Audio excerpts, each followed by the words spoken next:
So what's up mga kabugo? Ayan. At good morning mga kabugo. For today's video mga kabugo, galing po tayo ng barangay hall. Ito po yung ano nila, chapel nila. Ito po yung chapel.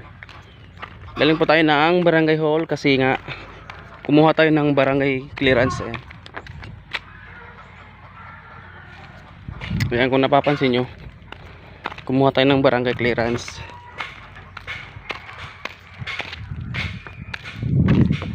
Dahil yan nga, a-apply tayo ng trabaho.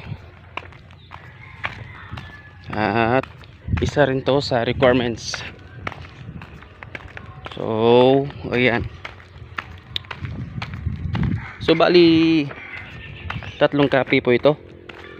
Ayan. Yan naman talaga ang ibibigay ng 3 copy. So, ayan. Bali 130 po yung barangay clearance. So, ayan na siya. Grabing init. Lalakad tayo pa uwi.